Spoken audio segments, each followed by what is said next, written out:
Major types of सर्वे। सर्वेक्षण अनुसंधान के प्रमुख प्रकार।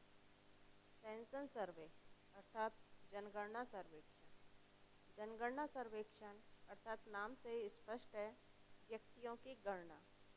जनगणना सर्वेक्षण के अंतर्गत प्रत्येक व्यक्ति की गणना की जाती है, पूरी जनसंख्या की गणना की जाती है। भारत सरकार द्वारा प्रत्येक 10 वर्ष बाद ये पंचवर्ष जनगणना करवाई जाती है। इसके माध्यम से आंकड़े प्राप्त किए जाते हैं। Sample survey. सैंपल सर्वे अर्थात प्रतिदर्श सर्वेक्षण। प्रतिदर्श सर्वेक्षण में जैसे जनगणना सर्वेक्षण में तो पूरी जनसंख्या की गणना की जाती है, लेकिन सैंपल सर्वे में पूरी जनसंख्या में से प्रतिदर्श चुना जाता है और वो प्रतिदर्श प्रतिचयन की किसी भी विधि के माध्यम से चुन लिया जाता है। प्रतिदर्श चुनने के बाद वो जनसंख्या का कितना प्रतिनिधित्व कर रही है, प्रतिदर्श जो आपने लिया है वो जनसंख्या का कितना प्रतिदर्श कर रहा, जनसंख्या का कितना प्रतिनिधित्व कर रहा है, इनके माध्यम से सैंपल सर्वे, इसको अपन कह सकते हैं प्रतिदर्श सर्वेक्षण। अर्थात प्रतिदर्श सर्वेक्षण के द्वारा भी सर्वेक्षण अनुसंधान किया जाता है। तीसरा है रेगुलर एंड एडॉक्ट सर्वे, नियमित और कार्यवाहक सर्वेक्षण।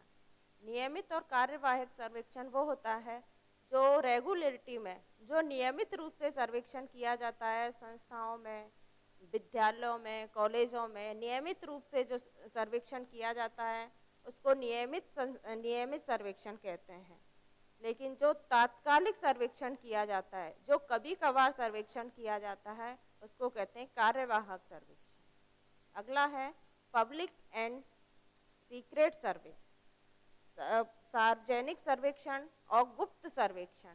सार्वजनिक सर्वेक्षण वो होता है जिसकी सूचना सभी को रहती है, जिसकी सूचना सार्वजनिक रूप से सभी को रहती है, जैसे राष्ट्रीय बजट है, इसकी सूचना सभी को रहती है। लेकिन एक सीक्रेट सर्वे होता है। सीक्रेट सर्वे में ये होता है कि कुछ चीज़ें गुप्त रखी जाती हैं, अर्थात जिसकी पब्लिसिटी नहीं होती है, उन गुप्त सर्वों को सीक्रेट सर्वे कहते हैं।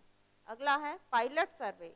पायलट सर्वे अर्थात पूर्वगामी सर्वेक्षण। पूर्वगामी सर्वेक्षण उसको कहते हैं जैसे कहीं किसी स्थान पर टूर पर जाना होता है, टूर पर जाने से पहले हम सर्वे करते हैं कि वहाँ पर रहने की व्यवस्था कैसी है, आवास की व्यवस्था कैसी है, भोजन की व्यवस्था कैसी है, वहाँ घूमने के कौन कौन से स्थान हैं, इन सारी चीज़ों के लिए हम सर्वे करते हैं, तो उसको कहते हैं पायलट सर्वे। अगला है क्वालिटेटिव एंड क्वांटिटेटिव सर्वे अर्थात गुणात्मक और मात्रात्मक सर्वेक्षण। गुणात्मक उसको कहते हैं जिनमें जैसे अभिवृद्धि है, अभिरुचि है, वो हो जाते हैं आपके गुणात्मक सर्वे। और क्वांटिटेटिव जिसकी गणना अपन कर सकते हैं, मात्रात्मक रूप से जो सर्वे किए जाते हैं उनको बोलते हैं क्वांटिटेटिव सर्वे। लिमिटेशंस ऑफ सर्वे, सर्वेक्षण अनुसंधान की सीमाएं। पहला है लिमिटेड स्कोप, मतलब सीमित क्षेत्र। सर्वेक्षण अनुसंधान में अपन देखते हैं कि जो भौगोलिक क्षेत्र है, भौगोलिक क्षेत्र इतना विस्तृत रूप से होता है कि उसका सभी का सर्वेक्षण करना मुश्किल हो जाता है। उसके माध्यम से अंतःक्रिया भी ठीक ढंग से नहीं हो पाती है। इसलिए हम कह सकते हैं कि सर्वेक्षण अनुसंधान में सीमित क्षेत्र होता है। Difficulties in studying abstract phenomena, अर्थात अमूर्त घटनाओं के अध्ययन में कठिनाई। अमूर्त घटनाएं वो होती है, अमूर्त घटनाओं के अंतर्गत अपन किसी की अभिवृत्ति है, उसकी सामाजिक संबंध है, पारस्परिक संबंध है, अंतर रुचि है, उनको अपन बोलते हैं अमूर्त। तो हम देखते हैं कि सर्वेक्षण के द्वारा मूर्त घटनाओं का तो सर्वे अपन कर सकते हैं, लेकिन अमूर्त घटनाओं का सर्वेक्षण नहीं कर सकते। पॉसिबिलिटी ऑफ बेस अर्थात अभिनेति की संभावना। हम देखते हैं सामाजिक सर्वेक्षण करते हैं तो व्यक्तिगत पक्षपात होता है, अभिवृत्तियां होती है, प्रश्नावली के निर्माण में साक्षात्कार द्वारा आंकड़ों के संग्रह पर पड़ता है। इससे अध्ययन किया जा सकता है। इससे हम देखते हैं कि अभिनति का प्रभाव भी सर्वेक्षण अनुसंधान में पड़ता है, कभी कभी ऐसा देखने में आता है। डाउटफुल रिलेबिलिटी अर्थात संदेहपूर्ण विश्वसनीयता। कभी कभी ऐसे होता है कि प्रश्नावली वगैरह जो हम बनाते हैं, प्रश्नावली अनुसूची जो बनाते हैं, वो कभी कभी संदेहपूर्ण हो जाती है। संदेहपूर्ण इसलिए हो जाती है क्योंकि जो हम बनाते हैं उसके आंसर ठीक ढंग से नहीं निकल के आते हैं, क्योंकि जो पूरा है डिटेल में रहती है। डिटेल में जो चीज़ रहती है उसकी विश्वसनीयता ठीक ढंग से नहीं निकल के आ पाती है, थोड़ा संदेह की संभावना उसमें रहती है। अगला है confident to the study of immediate problems अर्थात तात्कालिक समस्याओं के अध्ययन तक सीमित।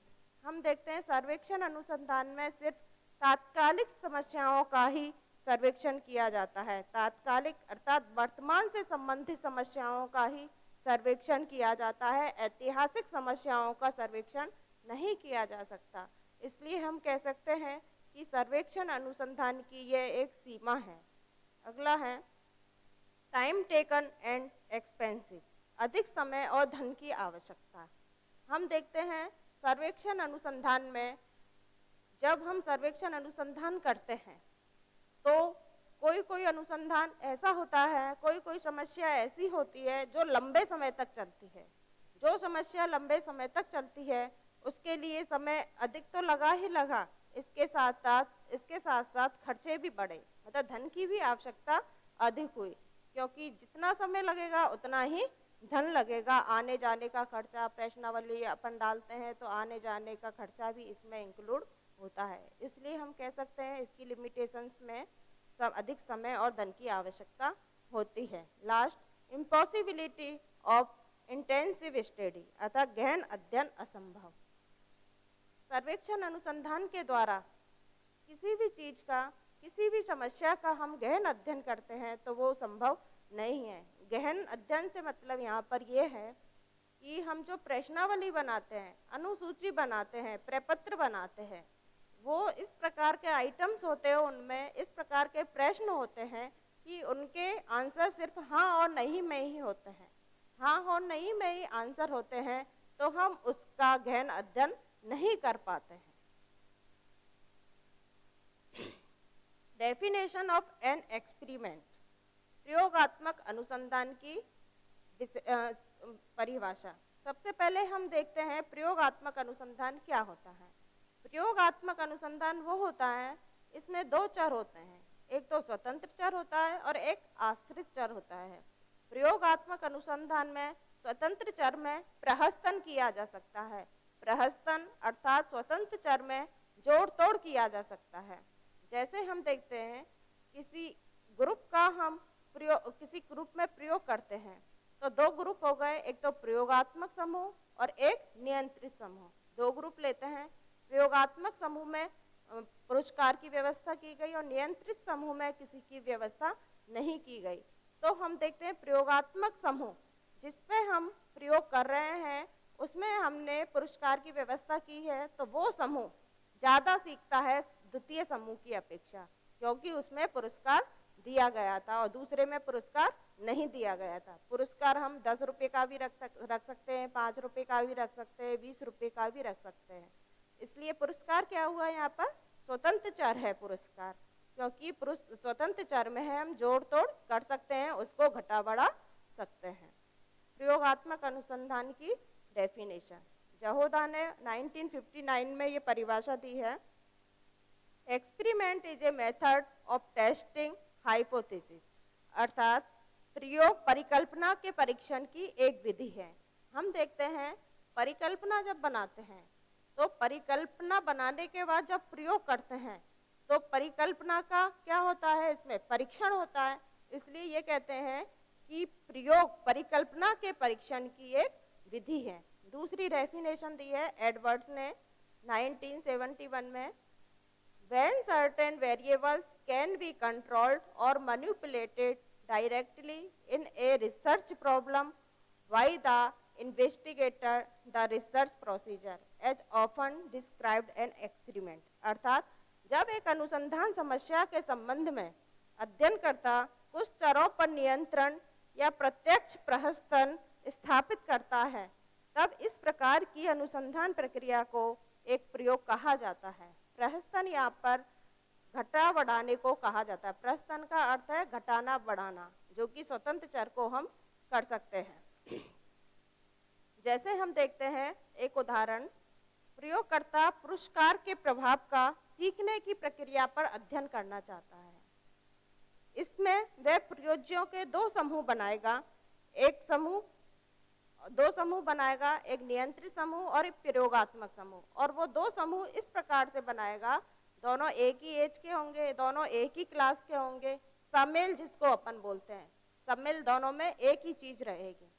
फिर हम देखते हैं कि एक ग्रुप को शिक्षण विधियों के माध्यम से पढ़ाया गया और एक ग्रुप को बिना शिक्षण विधियों के माध्यम से पढ़ाया गया, एक जनरल विधि के माध्यम से पढ़ाया गया। तो हम देखते हैं जो पहला समूह है, पहला समूह दूसरे समूह की अपेक्षा अधिक सीख रहा है, क्योंकि उसमें शिक्षण विधि हमने अप्लाई की थी। एज ग्रुप एक ही के हैं, एक ही यौन के हैं, एक ही लिंग के हैं, लेकिन उसमें क्या था, एक ग्रुप में शिक्षण विधि अप्लाई की गई थी और एक ग्रुप में शिक्षण विधि अप्लाई नहीं की गई थी। इसलिए हम कह सकते हैं कि इन शिक्षण विधियों का सीखने की प्रक्रिया पर प्रभाव पड़ता है। कैरेक्टरिस्टिक्स ऑफ एक्सपेरिमेंटल रिसर्च, अर्थात प्रयोगात्मक अनुसंधान की विशेषताएं। पहली विशेषता है मैनिपुलेशन ऑफ इंडिपेंडेंट वेरिएबल, अर्थात स्वतंत्र चर का प्रस्तन। स्वतंत्र चर का प्रस्तन हम किस प्रकार से कर सकते हैं? जैसे कि अभी हमने पढ़ा, स्वतंत्र चर में हम प्रहसन कर सकते हैं या स्वतंत्र चर को हम घटा बढ़ा सकते हैं। जैसे 5, 10, 20, 25 ये पुरस्कार अपन देकर, इस प्रकार का पुरस्कार अपन देकर स्वतंत्र चर में घटा बढ़ा सकते हैं। अगला है मेजरमेंट ऑफ वेरिएबल, मतलब चरों का मापन। हम चरों का स्वतंत्र चर और आश्रित चर के कार्यात्मक संबंधों का अध्ययन किया जाता है।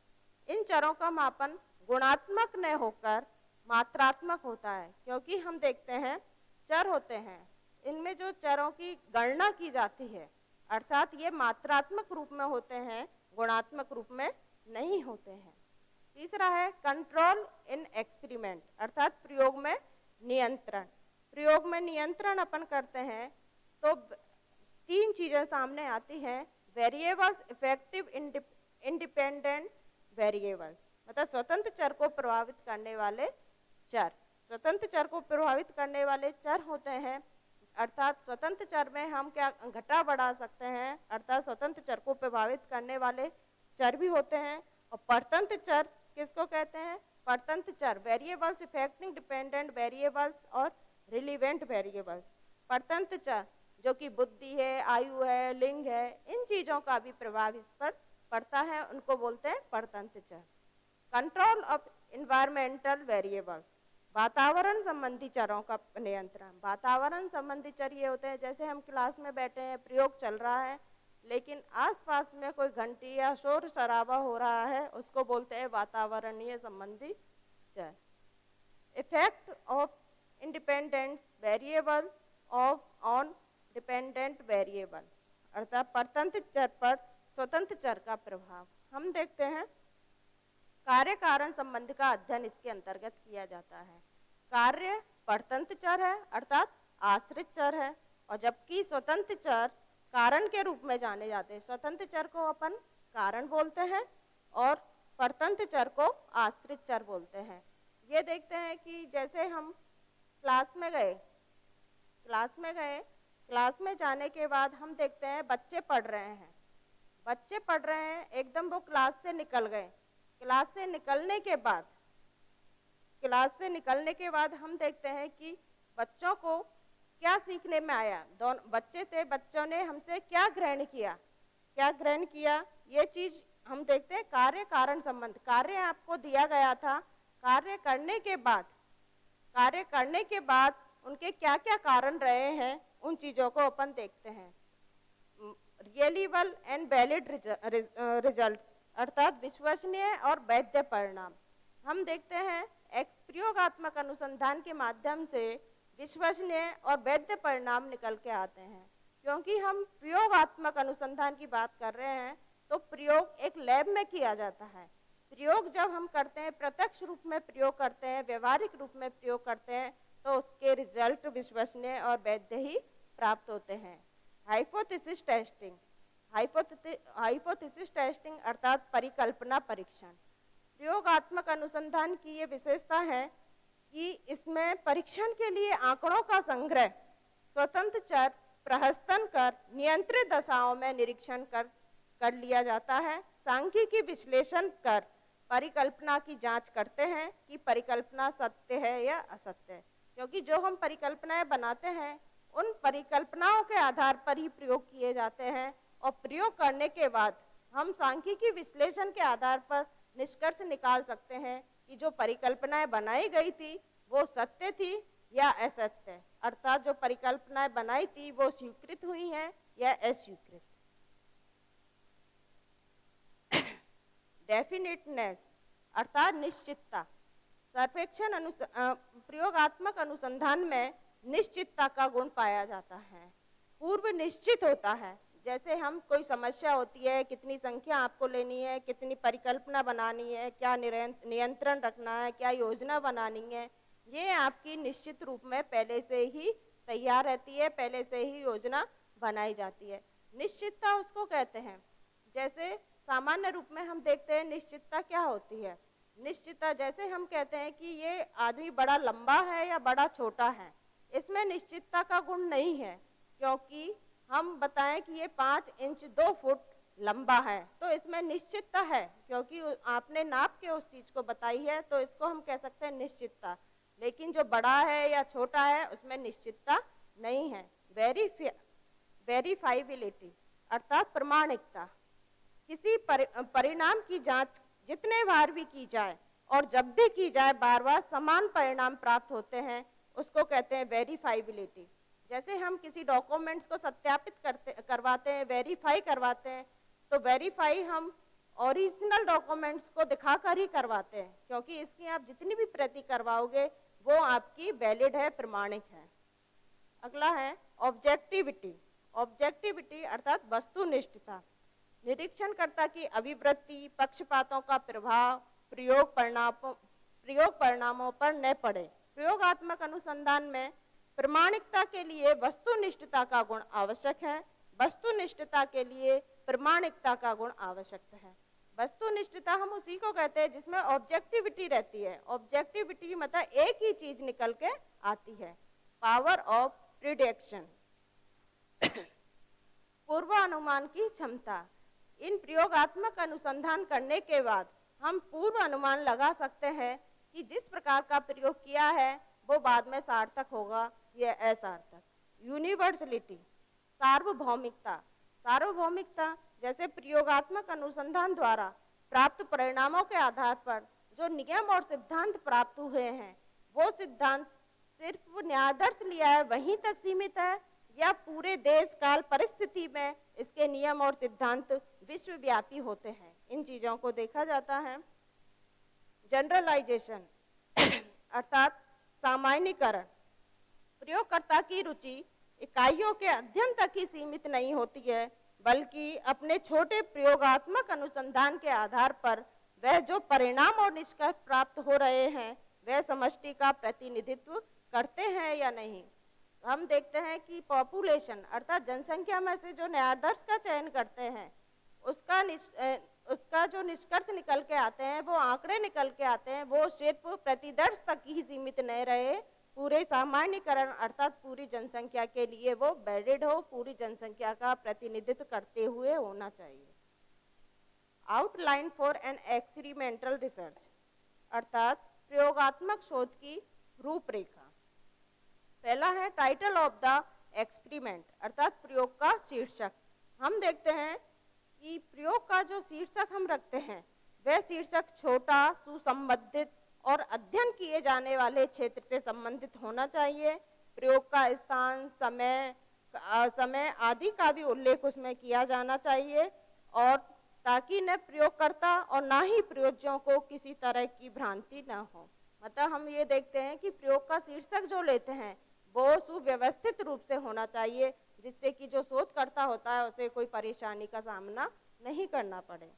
दूसरा पॉइंट है साहित्य का सर्वे, अर्थात सर्वे ऑफ द लिटरेचर। साहित्य का सर्वे हम करते हैं, जो आपने समस्या ली है उस समस्या से रिलेटेड जो भी संबंधित साहित्य होते हैं, जो भी लिटरेचर पहले प्राप्त हुए हैं, जो भी रिव्यू पहले हुए हैं, उन चीज़ों का अपन सर्वेक्षण करते हैं, उन चीज़ों को पहले पढ़ते हैं। उन पढ़ने के बाद ही हम अपनी स्टडी में उन चीज़ों को डालते हैं। तीसरा है स्टेट द प्रॉब्लम, अर्थात समस्या को निश्चित करना। प्रयोगकर्ता किसी चीज के बारे में जानना चाहता है और उन्हें उस चीज के बारे में उपयुक्त ज्ञान की कमी है। प्रश्नात्मक वाक्य इस प्रकार के होने चाहिए जिससे यह स्पष्ट पता चल सके कि प्रयोगकर्ता में संबंधित ज्ञान की कमी है। जैसे क्या थकान से कार्य क्षमता में कमी होती है, क्या कर्मचारियों में अनुपस्थित वित्तीय प्रेरणा की कमी द्वारा कमी होती है। अतः सोच समस्या का उल्लेख इस ढंग से किया जाना चाहिए कि उत्तर हाँ या ना में प्रयोग के बाद किया जा सके। इसका मतलब यह है कि समस्या को हम पहले ही निश्चित कर लें कि समस्या किस प्रकार की है, समस्या आने के बाद उसका सॉल्यूशन हाँ या नहीं में हम दे सकें। अगला है स्टेट द हाइपोथेसिस, अर्थात प्राकल्पना तैयार करना। समस्या को निश्चित करने के बाद हम उसकी परिकल्पनाएं बनाते हैं। परिकल्पनाएं बनाने के बाद उनका प्रयोग करते हैं। चरों को परिभाषित करना, अर्थात डिफाइन द वेरिएबल्स। चरों को परिभाषित किया जाता है कि उस समस्या में कौन स्वतंत्र चर है, कौन आश्रित चर है, कौन संगत चर है, इनका हम पता लगाते हैं। एपरेटर्स, अर्थात उपकरण।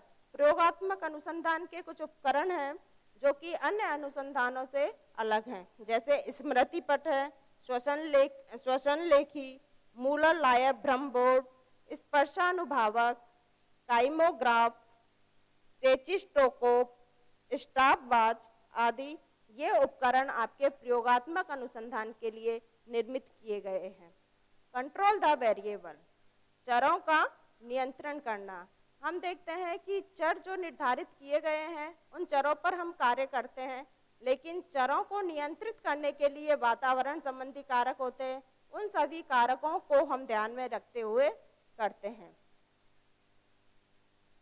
सेलेक्ट ए डिजाइन, डिजाइन का चयन करना। हम देखते हैं कि किस समस्या है, उस समस्या के अकॉर्डिंग हम डिजाइन किस प्रकार से प्रिपेयर करें। अगला है selecting subjects and assigning them two groups, अर्थात प्रयोज्यों का चयन करना और उन्हें समूहों में आवंटित करना। प्रयोज्य वो होते हैं जिन पर हम प्रयोग कर रहे हैं। प्रयोग कर रहे हैं तो प्रयोज्य होते हैं, जैसे 40 प्रयोज्य हैं, 40 प्रयोज्यों को हम 20-20 में डिवाइड करेंगे और 20-20 में डिवाइड करने के बाद हम प्रति चयन की यादृच्छिक विधि द्वारा उनका चयन करेंगे कि 20 एक ग्रुप में हुए और 20 एक ग्रुप में हुए। फिर उनमें अलग अलग प्रयोग करके हम देखते हैं कि इस ग्रुप में या उस ग्रुप में किस चीज का अधिक प्रभाव पड़ता है। पहले एक नियंत्रित समूह होता है और एक प्रयोगात्मक समूह होता है। जिस पर हम प्रयोग कर रहे हैं वो प्रयोगात्मक समूह होता है और जिसमें हम प्रयोग करके नहीं देख रहे हैं वो नियंत्रित समूह होता है। अगला है specification of the experimental procedure, प्रयोगात्मक कार्यविधि का उल्लेख करना, अर्थात इसमें आंकड़ों का संग्रह किया जाता है। प्रयोगकर्ता आंकड़ों के संग्रह की विस्तृत कार्यविधि की एक रूपरेखा तैयार करता है, जिसमें यह उल्लेखित होता है कि प्रयोज्यों के साथ किस ढंग का विवेचन किया जाएगा, उद्दीपनों को प्रयोज्यों के सामने कैसे रखा जाएगा, प्रयोज्यों द्वारा किए गए अनुक्रियाओं को कैसे निरीक्षण किया जाएगा तथा कैसे रिकॉर्ड किया जाएगा। इन चीजों का ध्यान इसमें रखा जाता है। एवेल्यूएशन ऑफ डाटा, अर्थात आंकड़ों का मूल्यांकन करना। प्रयोग से प्राप्त आंकड़ों का मूल्यांकन सांख्यिकीय परीक्षण द्वारा किया जाता है। जैसे किसी प्रयोग में प्रयोगात्मक समूह का माध्य 20.32 है तथा नियंत्रित समूह का माध्य 21.32 है। अगला है फॉर्मेशन ऑफ एविडेंस रिपोर्ट, अर्थात साक्ष्य रिपोर्ट तैयार करना। जैसे परिकल्पना है, पुरस्कार सीखने की प्रक्रिया को तीव्र करती है। इसके लिए हम दो समूह बनाएंगे, एक प्रयोगात्मक समूह और एक नियंत्रित समूह। यदि प्रयोगात्मक समूह द्वारा पाठ को सीखने में लिया गया माध्य, समय और त्रुटि नियंत्रित समूह द्वारा सीखने में लिए गए माध्य, समय और त्रुटि से कम है, तो इसका मतलब यह हुआ कि प्राकल्पना, स्वतंत्र चर और आश्रित चर में व्यक्त संबंध सही है, अतः यहाँ साक्ष्य रिपोर्ट को स्वीकारात्मक माना जाएगा। अगला है to make inference from the evidence report to the hypothesis, अर्थात साक्ष्य रिपोर्ट के आधार पर प्राकल्पना के बारे में अनुमान लगाना। जो भी रिपोर्ट्स हमारे सामने प्रस्तुत हुई हैं, जो रिपोर्ट आए हैं, उनके आधार पर ही हम परिकल्पना के बारे में अनुमान लगा सकते हैं कि परिकल्पना स्वीकृत हुई है या अस्वीकृत हुई है। जनरलाइजेशन ऑफ फाइंडिंग्स, परिणाम का सामान्यीकरण करना। परिणाम का सामान्यीकरण करना अर्थात जो परिणाम निकल के आया है वो परिणाम सिर्फ प्रतिदर्श तक ही सीमित है या पूरी जनसंख्या का प्रतिनिधित्व कर रहा है, इस चीज की जानकारी हमें प्राप्त होती है। Definitions of historical research. सबसे पहले मैं देखती हूँ ऐतिहासिक अनुसंधान क्या होता है। ऐतिहासिक अनुसंधान आगमन विधि पर आधारित होता है। आगमन विधि में संशोधित और परिमार्जित रूप होता है, अर्थात आगमन विधि में विशिष्ट घटना के आधार पर सामान्य प्रकृति को ढूंढने का प्रयास किया जाता है। जैसे अनुसंधानकर्ता अतीत के भग्न परिवारों के अध्ययन में अपराध समस्या का अध्ययन करे और यह निष्कर्ष निकाले कि अपराध का मुख्य केंद्र भग्न परिवार रहे हैं, तो इस प्रकार का निष्कर्ष आगमन पद्धति के साथ साथ ऐतिहासिक अनुसंधान का ही उदाहरण है। Definitions of historical research. Kerlinger 1978। Historical research is the critical investigation of events, development and experience of the past, the careful weighing of the evidence of the validity of sources of information of the past and the interpretation the weighted evidence। अर्थात कर्लिंगन ने ये परिभाषा दी है 1978 में। इन्होंने कहा है ऐतिहासिक अनुसंधान अतीत की घटनाओं, विकास क्रमों तथा विगत अनुभूतियों का तर्क संगत अन्वेषण है। इससे अतीत की सूचनाओं एवं सूचना स्रोतों के संबंध में प्रमाणों की वैधता का सावधानी पूर्वक परीक्षण किया जाता है और परीक्षण किए गए परिणामों की सावधानी पूर्वक व्याख्या की जाती है। अगली परिभाषा दी है यंग ने 1966 में। The historical method is the induction of principles through research into the part social process and influence which have shaped the present. अर्थात ऐतिहासिक अनुसंधान आगमन के सिद्धांत के आधार पर अतीत की उन सामाजिक शक्तियों की खोज है जिन्होंने वर्तमान को एक विशेष रूप प्रदान किया है। हिस्टोरिकल रिसर्च के उद्देश्य अतीत की घटनाओं का विवरण प्रस्तुत कर तथ्यों का विश्लेषण करके कुछ विचारधाराओं को तथा उनके क्रमिक विकास को विश्लेषण के आधार पर खोजना होता है। तथ्यों का विश्लेषण करके वर्तमान समस्याओं की व्याख्या करनी होती है। अतीत के आधार पर वर्तमान समस्याओं का मूल्यांकन करना है। अतीत, वर्तमान और भविष्य में संबंध स्थापित कर वैज्ञानिकों की जिज्ञासा को शांत करना है। ये यहाँ पिक्चर्स देख रहे हैं, ये किसी पैलेस का है। यहाँ पर हिस्टोरिकल पैलेस है। ये इस प्रकार की जो पैलेस या कोई भी किले वगैरह होते हैं, तो इस प्रकार के अध्ययन हम कर सकते हैं। इम्पोर्टेंस ऑफ हिस्टोरिकल रिसर्च, अर्थात understanding of the present through the past, अर्थात अतीत के आधार पर वर्तमान का ज्ञान। इसका महत्व, ऐतिहासिक अनुसंधान का सबसे पहला महत्व है अतीत के आधार पर वर्तमान का ज्ञान। सामाजिक मूल्यों, जीवन मूल्यों, अभिवृत्तियों, व्यवहार प्रतिमानों आदि का अध्ययन हम यह ज्ञात करके कर सकते हैं कि इनकी से संबंधित जो समस्याएं थी वो पहले क्या थी और वर्तमान में अब क्या है, उनका हम संबंध स्थापित करके ज्ञान प्राप्त कर सकते हैं। अगला महत्व है परिवर्तन की प्रकृति को समझने में सहायक। यह ऐतिहासिक अनुसंधान परिवर्तन की प्रकृति को समझने में सहायक है क्योंकि सामाजिक परिवर्तन, सांस्कृतिक परिवर्तन, औद्योगिकरण, नागरीकरण आदि से संबंधित बहुत सी ऐसी ऐतिहासिक समस्याएं हैं, जब तक इनका ऐतिहासिक अनुसंधान द्वारा अध्ययन नहीं किया जाएगा तब तक इनकी प्रकृति को, परिवर्तन की प्रकृति को समझना मुश्किल है। अगला है evaluation of the effect of the past, मतलब अतीत के प्रभाव का मूल्यांकन। सामाजिक जीवन से संबंधित वर्तमान में जो समस्याएं हैं उनमें से कोई भी ऐसी समस्या नहीं है जिसका संबंध अतीत से जुड़ा हुआ नहीं हो। यदि किसी वर्तमान सामाजिक व्याधि से संबंधित समस्या के अतीत के प्रभाव का मूल्यांकन करना हो तो मूल्यांकन में सामाजिक अनुसंधान पद्धति बहुत उपयोगी रहेगी। अगला है एप्लाइड यूटिलिटी, अर्थात व्यवहारिक उपयोगिता। इस ऐतिहासिक अनुसंधान की व्यवहारिक उपयोगिता भी है। इसके माध्यम से निश्चय ही जो पहले गलतियां हुई है उनमें सुधार किया जा सकता है।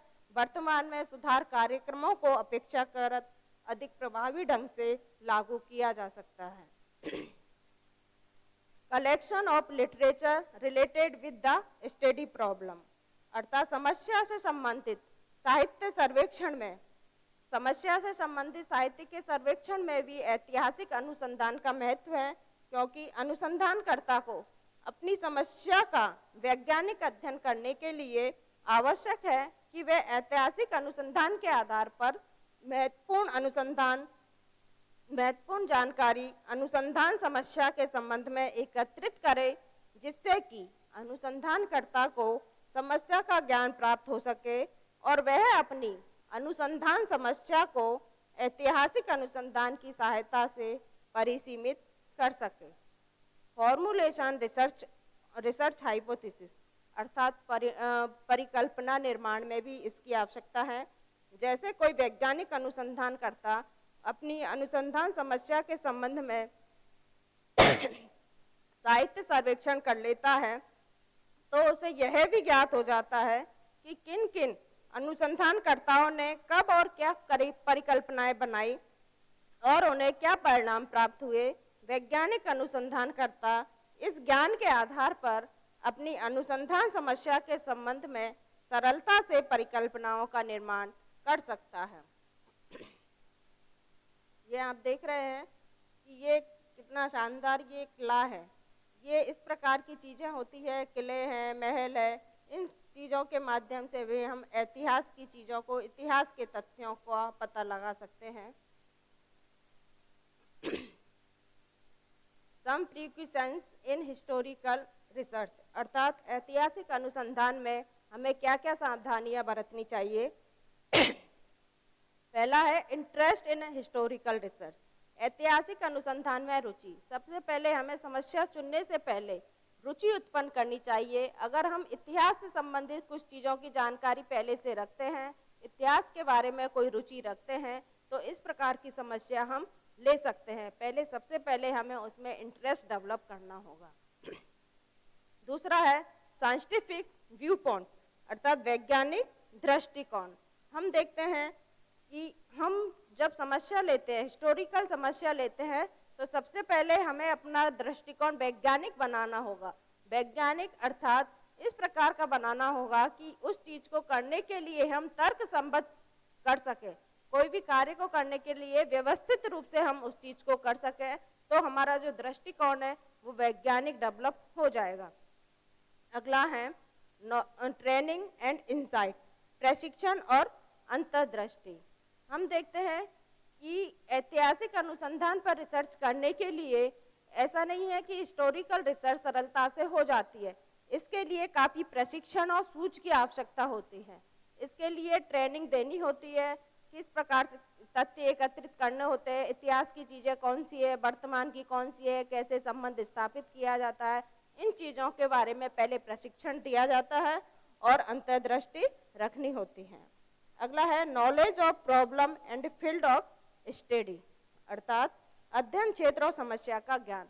जो भी हम अध्ययन के लिए हिस्टोरिकल रिसर्च में अध्ययन के लिए जो भी हम क्षेत्र ले रहे हैं, अध्ययन का क्षेत्र ले रहे हैं, तो उस क्षेत्र का ज्ञान हमें होना चाहिए। क्योंकि हम क्षेत्र जरूरी नहीं है कि इतिहास की चीज़ें बहुत सारी है, लेकिन उसका कोई क्राइटेरिया रखना होगा कौन सा आप क्षेत्र ले रहे हैं, और क्षेत्र लेने के बाद उसमें कौन सी आप समस्या ले रहे हैं। अगला है कलेक्शन ऑफ वैलिड रिजल्ट, अर्थात वैध तथ्यों का संग्रह। हमें जो संग्रह या आंकड़े जो तथ्य एकत्रित कर रहे हैं वो वैलिड होने चाहिए। वैलिड अर्थात ऐतिहासिक अनुसंधान से संबंधित ही होने चाहिए। बेस ऑफ रिसर्च है।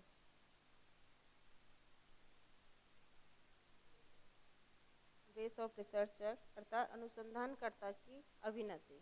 कभी कभी हम देखते हैं हिस्टोरिकल रिसर्च में अनुसंधान जो कर रहा है उसकी अभिनति का भी प्रभाव पड़ता है। अभिनति अर्थात उसकी रुचि है, संवेग है, पक्षपात है, व्यक्तिगत भावनाएं हैं, इन चीज़ों का भी प्रभाव पड़ता है। Limitation in the historical research. Historical research या ऐतिहासिक रिसर्च की सीमाएं। बिखरे तथ्य, हम देखते हैं स्कैटर्ड डाटा जिसको बोलते हैं बिखरे तथ्य। हम देखते हैं कि अधिकतर लाइब्रेरी वगैरह में हम जाते हैं, दूसरी जगह जाते हैं, लाइब्रेरीज होती हैं, वहाँ हम देखते हैं कोई रिसर्च कहीं पर पढ़ा है, कोई ऐतिहासिक तथ्य कहाँ पढ़े हैं, कोई प्रलेख कहाँ पढ़े हैं, तो ये चीज़ें बिखरी हुई होती हैं, तो उनके माध्यम से आंकड़े एकत्रित करने में काफ़ी कठिनाई का सामना करना पड़ता है।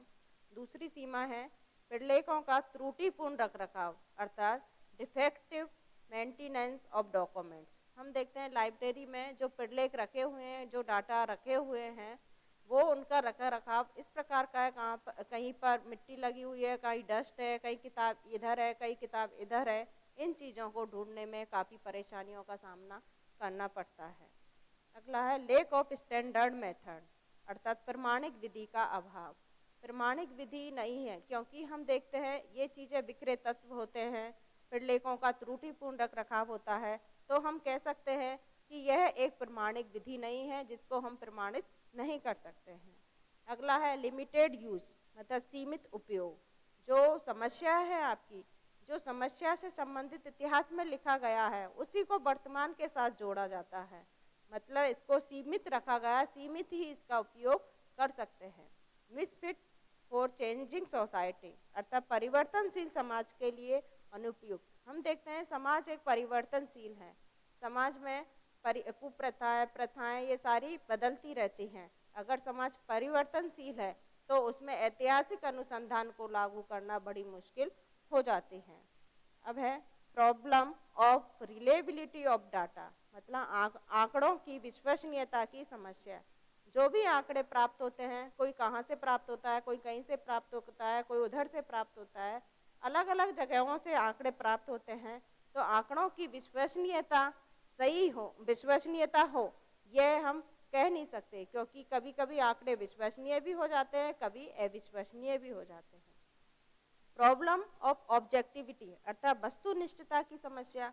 अगर वो चीज़ विश्वसनीय नहीं है तो वस्तुनिष्ठता भी उसमें नहीं हो सकती। प्रॉब्लम ऑफ मेजरमेंट, मापन की समस्या। जो भी ऐतिहासिक अनुसंधान से हम आंकड़े ही एकत्रित कर रहे हैं उनका मापन हम नहीं कर सकते हैं। Meaning of quasi experimental research, इसकी डेफिनेशन दी है एमसी गुइगन ने 19 में। Quasi experimental design are designs that resemble that of an experiment but participant are not randomly assigned to treatment nor are the treatments randomly determined for the groups. Consequently, they are always confounded. अर्थात MC गुइगन ने कहा है प्रायोगिक कल्प शोध एक ऐसा design होता है जो एक प्रयोग के समान होता है, परंतु सहगामी लोग निरूपणों में यादृच्छिक ढंग से आवंटित नहीं किए जाते हैं और न ही निरूपण समूहों के लिए यादृच्छिक रूप से निर्धारित होता है। परिणाम रूप से वे हमेशा मिश्रित दिखते हैं। कैम्पबेल स्टैनली ने ये परिभाषा दी है 1966 में।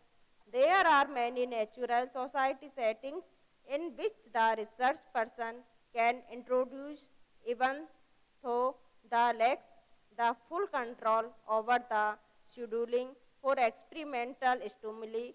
Collectively, such situations can be regarded as quasi-experimental design. अर्थात बहुत सी स्वाभाविक समस्याएं, परिस्थितियां ऐसी होती हैं जिनमें शोध करने वाला व्यक्ति अपने आंकड़े संग्रहण प्रक्रिया के कार्यक्रम में प्रयोगात्मक डिजाइन जैसा कुछ चीज यह जानते हुए भी कि प्रयोगात्मक उद्दीपनों के कार्यक्रम में उनकी पूर्ण नियंत्रण की कमी है, ये चीज वो प्रस्तावित करते हैं। सामूहिक रूप से ऐसी परिस्थितियों को अर्ध प्रायोगिक डिजाइन कहा जाता है। Types of quasi experiments. पहला है टाइप्स ऑफ क्वासी एक्सपेरिमेंट अर्थात प्रयोगकल्प के प्रकार।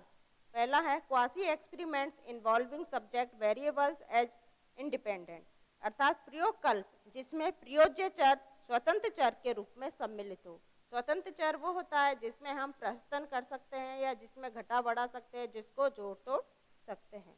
दूसरा है quasi experiments in which environmental event are involved as independent variables अर्थात प्रयोगकल्प जिसमें स्वतंत्र चर के रूप में पर्यावरणीय घटना सम्मिलित हो। स्वतंत्र चर ऐसा होता है जिसमें पर्यावरण से संबंधित, जैसे हम एक प्रयोग कर रहे हैं, प्रयोग करने के बाद पर्यावरण में जो शोर शराबा हो रहा है, घंटियां बज रही है, उनका भी इन पर इफेक्ट पड़ता है। ये प्रकार है आपका प्रयोगकल्प जिसमें स्वतंत्र चर के रूप में पर्यावरणीय घटक सम्मिलित होते हैं। इसके 4 प्रकार बताए गए हैं। 1 group pre test post test design अर्थात एक समूह pre test post test design. एक समूह होता है जिसमें पहले अपन टेस्ट डालते हैं और उसके बाद भी टेस्ट डाल के वो डिजाइन बनाते हैं। दूसरा है non equivalent control group design अर्थात अतुल्य नियंत्रित समूह डिजाइन। अतुल्य मतलब जो समूह बनाए गए हैं वो तुलनात्मक रूप से एक नहीं है, अतुल्य हैं। अगला है इंटरप्टेड टाइम सीरीज डिजाइन अर्थात बाधिक समय श्रृंखला डिजाइन। जो श्रृंखलाएं बनाई गई हैं वो अलग अलग रूप में बनाई गई हैं। अगला है मल्टीपल टाइम सीरीज डिजाइन बहु समय श्रृंखला डिजाइन जिसमें बहुत सारी श्रृंखलाएं बनाई गई हैं। तीसरा है quasi experiments in which passage of time is independent variable अर्थात इसके प्रयोगकल्प जिसमें स्वतंत्र चर समय का बीतना हो अर्थात जिसमें स्वतंत्र चर बीतता चला जाता है या कम होता चला जाता है। जैसे इसके 3 प्रकार बताए गए हैं। लॉन्गिचुअल डिजाइन अर्थात अनुदैर्ध्य डिजाइन। अनुदैर्ध्य डिजाइन वो होती है जो लंबे समय तक चलती है, जिसका अपन लंबे समय तक अध्ययन कर सकते हैं, वो होती है आपका लॉन्गिचुअल डिजाइन। क्रॉस वर्गीय डिजाइन वो होती है जिसका अपन कम समय क्रॉस अर्थात जिसके अपन पार्टों में उसका अध्ययन करते हैं, उसको बोलते हैं क्रॉस सेक्शनल डिजाइन। दस्ता डिजाइन जिसको चौहौर डिजाइन भी बोलते हैं। Definition of sample. इससे पहले मैं बताना चाहूँगी सैंपल प्रतिदर्श जिसको न्यायादर्श भी बोलते हैं और प्रतिदर्श भी बोलते हैं। न्यायादर्श वो होता है एक जनसंख्या होती है, जनसंख्या में से कुछ को चुना जाता है। प्रतिचयन की विधियां होती है, उन विधियों के माध्यम से कुछ को अपनी जनसंख्या में से न्यायादर्श के रूप में लेते हैं। जैसे गोदाम में गेहूं की बोरी रखी हुई है तो उसमें से अपन सबसे पहले गेहूं की बोरी में से एक मुट्ठी गेहूं लेते हैं, तो हम देखते हैं कि गेहूं जो है पूरी गेहूं की बोरी है वो तो उसकी जनसंख्या हो गई, लेकिन न्यायादर्श के रूप में हमने एक मुट्ठी जो गेहूं लिया है वो न्यायादर्श के रूप में प्रतीत हो रहा है। उस एक मुट्ठी गेहूं से ही पता लगा सकते हैं कि पूरी बोरी का गेहूं अच्छा है या बुरा है। प्रतिदर्श जैसे एक सैंपल आप देखेंगे इसमें, ये इसमें एक डॉक्टर है, डॉक्टर ब्लड की जांच कर रहा है, ब्लड की जांच कर रहा है, वो मानव के शरीर से पूरा ब्लड नहीं ले रहा है, सैंपल के रूप में थोड़ा सा ही ब्लड ले रहा है। उस ब्लड को टेस्ट करने के बाद ही वो ब्लड ग्रुप बता रहा है, उसमें से 1-2 बूंद ही ब्लड का लेता है, मानव शरीर में से पूरे ब्लड को तो नहीं लेता है, जैसे कि इस चित्र में प्रदर्शित किया गया है। अर्थात हम कह सकते हैं कि जनसंख्या मतलब पूरे में से थोड़ा सा हम सैंपल के रूप में लेते हैं, उसको हम प्रतिदर्श या न्यायादर्श कहते हैं। डेफिनेशन ऑफ सैंपल, गुड और हॉट ने 1960 में ये परिभाषा दी है, smaller representation of a large whole, अर्थात विस्तृत समूह का छोटा प्रतिनिधि है। हम ये न्यायादर्श क्या है? न्यायादर्श विस्तृत समूह का छोटा प्रतिनिधि है। विस्तृत समूह जैसे पूरी जनसंख्या है, उसमें से वो छोटा प्रतिनिधि है, छोटे रूप में जो हम लेते हैं उसे हम न्यायादर्श कहते हैं। दूसरी परिभाषा दी है यंग ने, a statistical sample is a miniature picture or cross section of the entire group or aggregate from which the sample is taken, अर्थात यंग ने कहा है एक सांख्यिकी प्रतिदर्श संपूर्ण समूह अथवा योग का ही एक अति छोटे आकार का चित्र है। अर्थात कहने का मतलब यह है कि प्रतिदर्श पूरी जनसंख्या या पूरे योग या पूरे समूह में से एक छोटे आकार का चित्र है, छोटे रूप में जो लेते हैं वो आपका न्यायादर्श है। ये पिक्चर्स अभी आपने देखी थी। डेफिनेशन ऑफ सैंपलिंग, प्रतिचयन की परिभाषा, ये परिभाषा दी है डेमिंग ने, sampling is not mayor substitution of A partial coverage for a total coverage. Sampling is the science and art of controlling and measuring the reliability of useful statistical information through the theory of probability.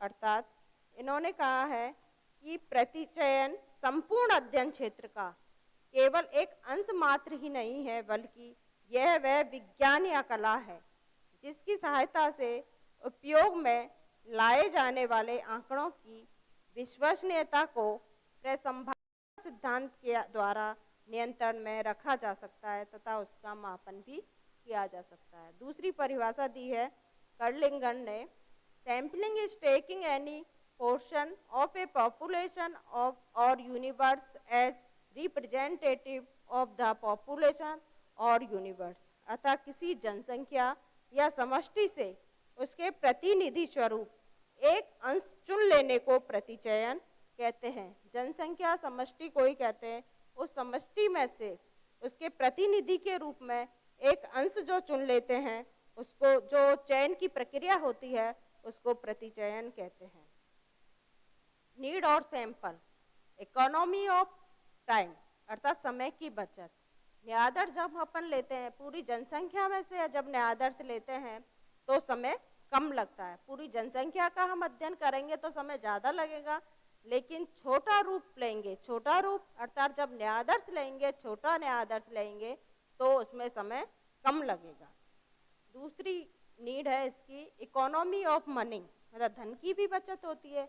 जब समय कम लगता है तो धन automatic ही कम लगेगा। जब ज़्यादा चीज़ होती है तो उसके लिए ज़्यादा समय लगता है, जब कम चीज़ होती है तो उसके लिए कम समय लगता है। जैसे न्यायादर्श हमारा कम है। ट्रू नॉलेज, अधिक शुद्ध ज्ञान, इसके माध्यम से सैंपल अपन लेते हैं, सैंपल अपन छोटा लेते हैं तो छोटा लेते हैं तो उससे हमें शुद्ध ज्ञान प्राप्त होता है। मतलब ज्ञान अशुद्ध नहीं होता है, अशुद्ध और शुद्ध का मतलब ये है कि वैज्ञानिक ज्ञान प्राप्त होता है। एडमिनिस्ट्रेशन, एडमिनिस्ट्रेशन मतलब प्रशासकीय सुविधाएं। जब अपन जनसंख्या का पूरी का अपन सर्वेक्षण करते हैं या उसका सैंपल अपन लेते हैं, उसके सर्वे करते हैं तो ज़्यादा समय लगता है, प्रशासकीय सुविधाएं भी नहीं मिल पाती है। लेकिन जब न्यायादर्श होता है तो उसके लिए प्रशासकीय सुविधाएं भी आराम से मिल सकती है। डिटेल अवेयरनेस अतः विस्तृत जानकारी, न्यायादर्श जब अपन लेते हैं तो न्यायादर्श लेने पर उसकी पूरी जानकारी अपन प्राप्त कर सकते हैं।